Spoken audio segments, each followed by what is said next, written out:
Karena itu selagi masih ada ulama, taatilah ulama, karena ulama warasatul anbiya. Ulama itu pewaris para nabi, nabi utusan Allah. Siapa yang taat kepada ulama, artinya dia taat kepada nabi.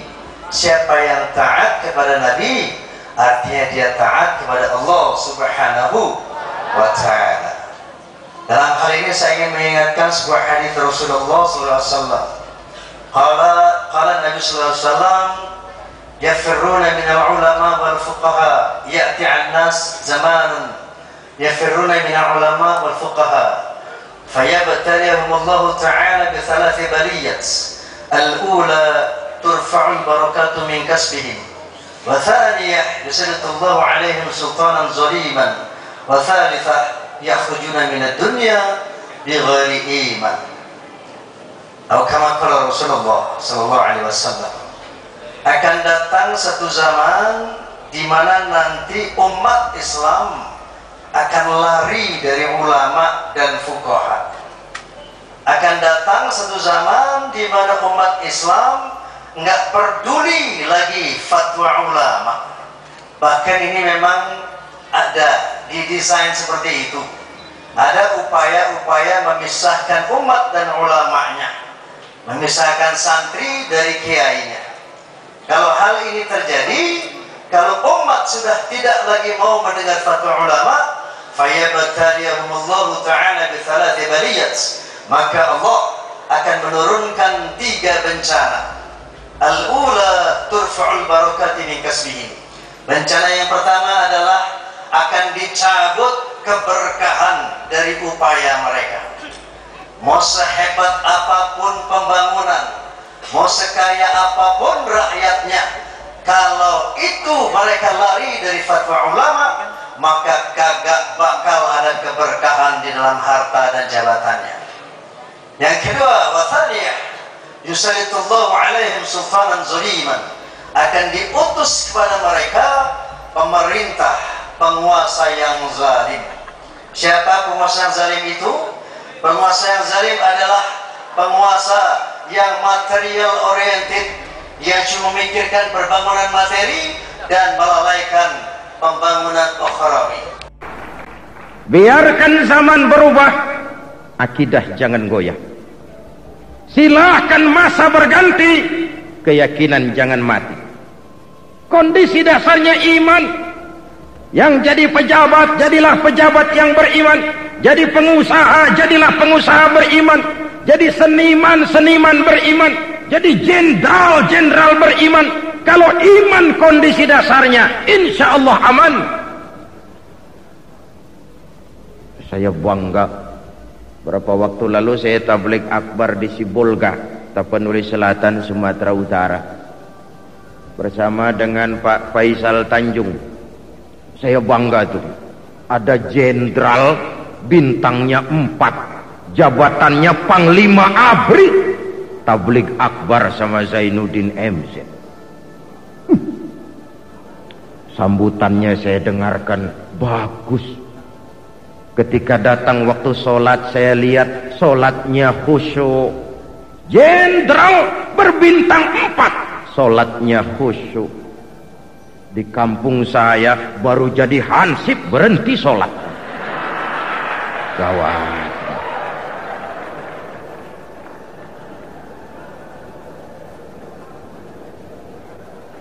Bahwa umat Islam ini umat yang rahmatan lil alamin. Jangankan manusia walaupun berbeda agama, binatang itu dilindungi kok dalam Islam. Coba lihat, ada hadis, fa iza zabahtum fa ahsinuz zibhata. Kalau kamu menyembelih hewan, sembelihlah dengan cara yang terbaik. Jangan menyembelih ayam dengan pisau tumpul, itu menyiksa binatang. Ajaran apa ini? Ajaran peri kebinatangan. Saudara nun sewu, saudara ngaji babul istinja, saudara akan temukan itu. Tidak boleh buang air kecil di tanah yang berlubang. makruh hukumnya. Kenapa? Pertama, menjaga kesehatan. Kalau ada gas beracun di lubang. Kalau tidak, melindungi binatang yang ada dalam lubang. Siapa tahu di lubang yang saudara kencingi itu ada semut sedang rapat membahas masalah bapindo. Apa dosanya lalu mati dikencingi? Ini namanya rahmatan lis semut. Binatang saja dihargai, binatang saja dilindungi, apalagi manusia. Perbedaan agama tidak harus menyebabkan kita bertolak belakang. Kita sadar akan kemajemukan kita sebagai bangsa, tapi tetap sebatas lakum dinukum. Hati-hati terhadap bahaya kerancuan penggunaan istilah agama untuk maksud yang tidak sama dengan maksud agama. Sama saja, ada bajingan modar mati, dibuatkan iklan telah berpulang ke rahmatullah. Wih, rahmatullah itu kan kasih sayang Allah. Kasih sayang Allah itu kan surga. Kalau koruptor meninggal, ya apa iya pulangnya ke rahmatullah? Rasanya ndak itu. Malah kalau mau jujur, telah pulang ke neraka. Kalau mau jujur, kalau mau pakai bahasa sedikit netral, telah berpulang. Begitu aja. Kemana pulangnya? Urusan dia. Sesuai dengan amalnya. Asyidda alal kuffar, tegas kepada orang-orang kafir. Ibu bapak, saudara-saudara hadirin, saya ikut bersyukur dengan keikutsertaan para pengusaha di dalam nada dan dakwah ini. Bahkan saya punya target, bagaimana umat bisa mendengarkan musik dan dakwah secara gratis, biayanya ditanggung kaum industrialis.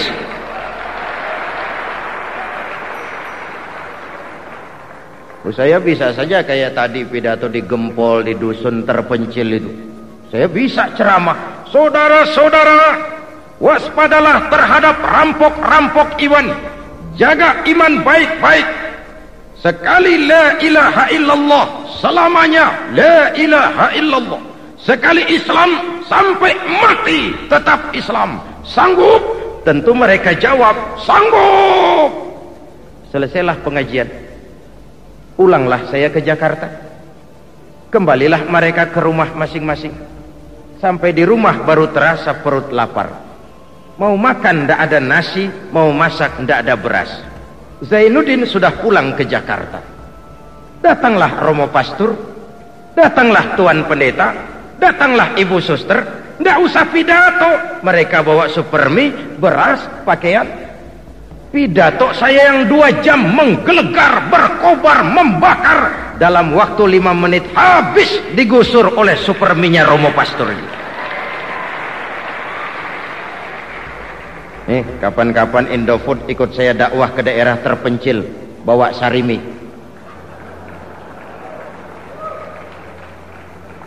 Ibu bapak, saudara-saudara hadirin yang saya hormati, asyidda alal kuffar. 1, jati diri pertama. Yang kedua, ruhama'u bainahum, kasih sayang kepada sesama mereka. Jikalau kepada kafir tegas, kembali kepada sesama muslim kasih sayang. Ini tadi sudah dipesankan lewat lagu pertama itu. Lagu apa tadi yang pertama? Wa'tasimu bihablillahi jami'an wa la tafarraqu. Kita ini satu umat yang satu, diikat dengan nilai-nilai akidah. Nah, angka sosial lain dengan angka matematika. Yuk saya tanya, 1 orang takut ditambah 1 orang takut sama dengan 2 orang setengah berani. Kenapa? Karena sudah berdua. Kalau ditambah 1 orang takut lagi, maka hasilnya jadi 3 orang berani. Kenapa? Karena bertiga. Takut sendiri, ditambah satu orang takut jadi berdua, setengah berani. Bertiga ditambah satu orang takut lagi, jadi 3 orang berani. Begitulah umat ini. Satu saat Rasulullah mengingatkan, hai umat Islam, akan datang masanya di mana nasibmu seperti makanan di atas meja hidangan. Yang barat mau terkam, yang timur mau santap, yang utara mau hantam, yang selatan mau injak-injak. Satu saat nasibmu seperti makanan di atas meja hidangan. Bersatu orang mengerubuti kamu. Sahabat terkejut, ya Rasul, saat seperti itu akan datang? Akan datang. Kami dikepung orang. Iya. Ekonomimu dijajah, budayamu diinjak-injak. Kau akan jadi penonton di lapanganmu sendiri. Ya Rasul, apa waktu itu jumlah kami sedikit? Oh tidak, bal antum yawma idzin katsir. Jumlahmu banyak, kamu mayoritas. Tapi sayang, nasibmu seperti buih di lautan. Banyak tapi centang perenang. Banyak tapi tidak punya daya dan kekuatan. Dihempaskan ke tepian pantai tanpa punya makna dan arti. Mudah-mudahan kita tidak mengalami saat-saat di mana nasib umat seperti itu. Amin. Amin. Ya Rabbal. Maka jaga semangat kebersamaan. Tingkatkan kesatuan dan persatuan. Berbeda pendapat boleh, berpecah belah jangan. Kaos boleh tidak sama, jaket boleh beraneka warna. Tapi kalau muslim kita cari persamaannya, jangan memperbesar perbedaannya.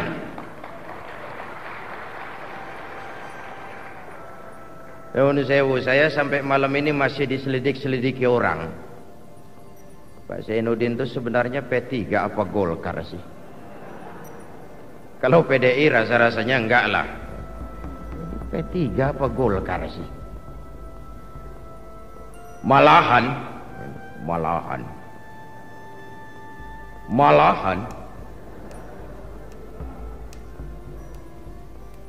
sabar, orang lagi cari-cari kalimat ini.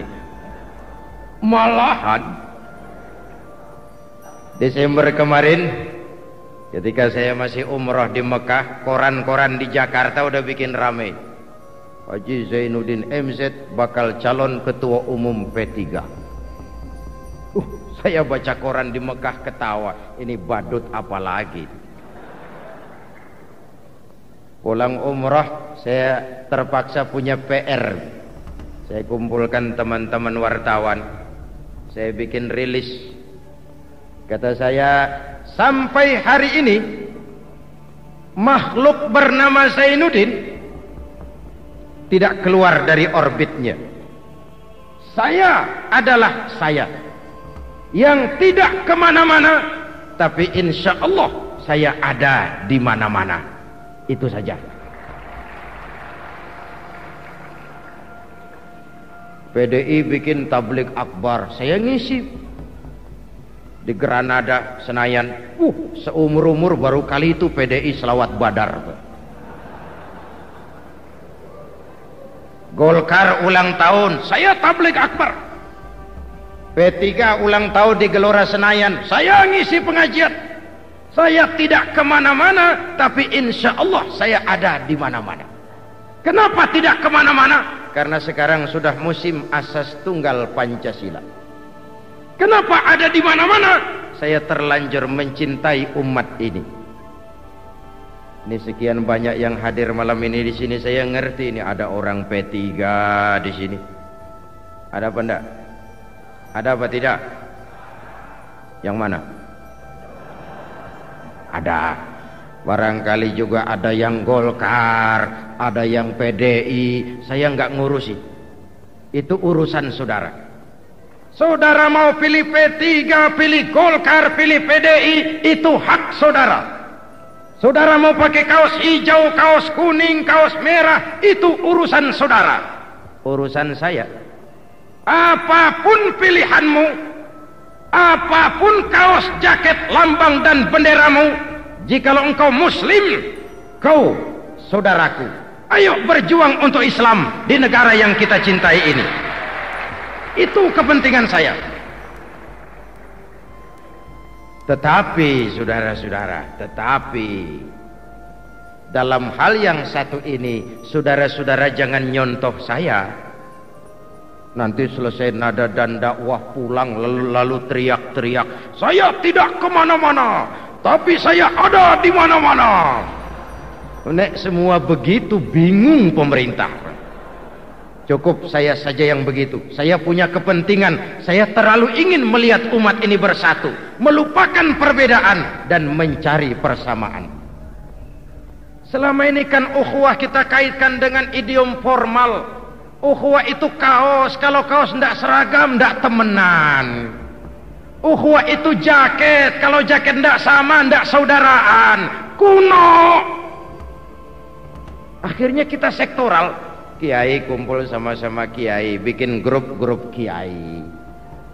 Teknokrat kumpul sama-sama teknokrat, bikin geng-geng teknokrat. Birokrat begitu, pengusaha begitu. Kapan kita bisa ketemu? Contoh gampang-gampangan. Ada 15 kiai rapat mau bangun rumah sakit. Insya Allah lama itu. Kok lama? Wong semua buka kitab. Buka kitab. Tidak ada yang buka cek. Buka kitab. Sudah 3 bulan masih cari rumusan. Belum perbedaan pendapat. Tapi bayangkan kalau 2 kiai, 2 birokrat, 2 teknokrat, 2 konglomerat kumpul di satu meja, rumah sakit akan cepat selesai. Kenapa? Ada yang buka kitab, itu rujukan basic. Ada yang buka advice planning untuk penataan lingkungan. Ada yang buka teknik konstruksi untuk pengamanan bangunan. Ada yang buka travel check untuk pendanaan. Ini yang saya populerkan dengan all men in all profession in one commitment. Aku juga nggak ngerti loh itu. Sok-sokan aja lah, yang penting kan penampilan.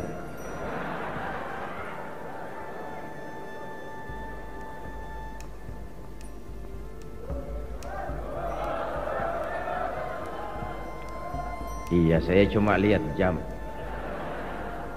Terus ngenyek itu.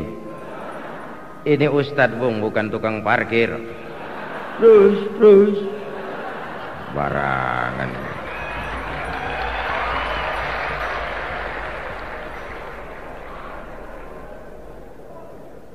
Rohama bainahum, kasih sayang kepada sesama muslim. Ukhuwah yang lintas sektoral. Ukhuwah yang lintas sektoral itu yang kita perlukan. Di mana orang dengan berbagai profesi tapi kembali kepada satu komitmen yang sama, saling asah, asih dan asuh. Kalau kita bersatu, pesan lagu pertama tadi, musuh Allah tidak akan dapat kesempatan. Kalau kita berpecah belah, mereka merajalela. Ibu bapak, saudara-saudara hadirin yang saya hormati. Yang ketiga, tarahum ruka'an sujada. Engkau lihat mereka umat Rasulullah ini ruku dan sujud, punya sandaran vertikal kepada Allah. Yakin seyakin-yakinnya ada hidup sesudah mati, ada akhirat sesudah dunia.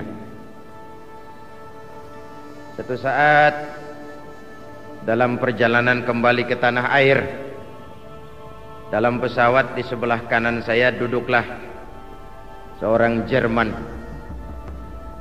namanya Heiner Simonsen. Iseng saya ajak kenalan, saya ajak ngobrol, saya tanya,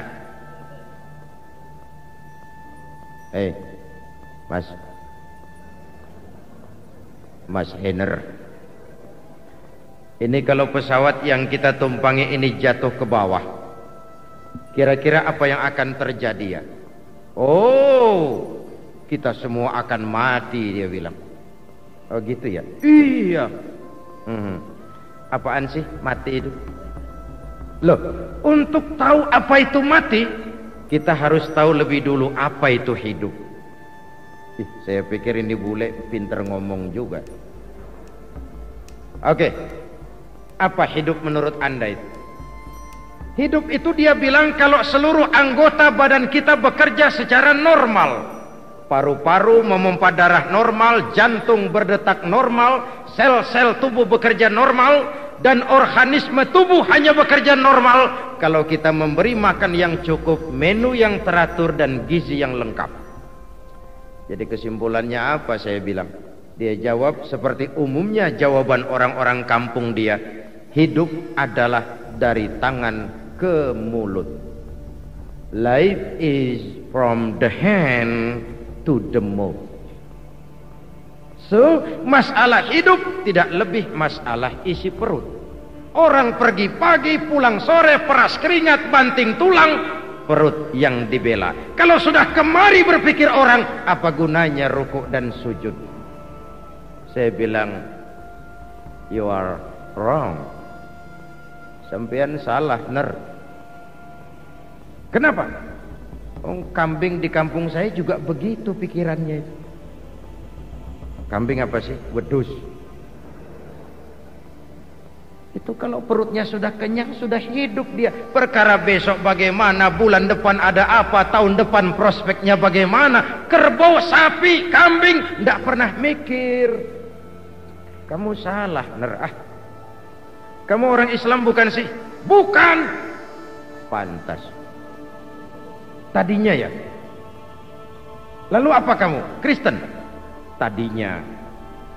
Loh kok tadinya? Lalu apa sekarang kamu ini? Sekarang saya netral, dia bilang. Saya tidak beragama, tapi saya percaya kepada Tuhan sebagai pencipta alam. I haven't any religion, but I believe to God as the creator of the world. Kok netral begitu kamu, kenapa? Habis saya bingung, dia bilang.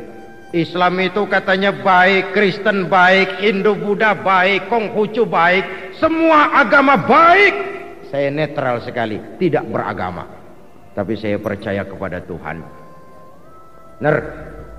Kamu ini kata saya seperti orang mau beli celana lalu bingung. Yang satu bilang blue jean bagus, yang satu bilang Levi's hebat, yang lain bilang Switzerland wool bagus, celana ini bagus, celana itu bagus, celana itu bagus, semua celana bagus. Kamu bingung, akhirnya netral, tidak pakai. Salah, nerah. Tiba-tiba saya lalu teringat bahwa dua pola berpikir Henner ini mulai menggejala di lingkungan masyarakat bangsa kita.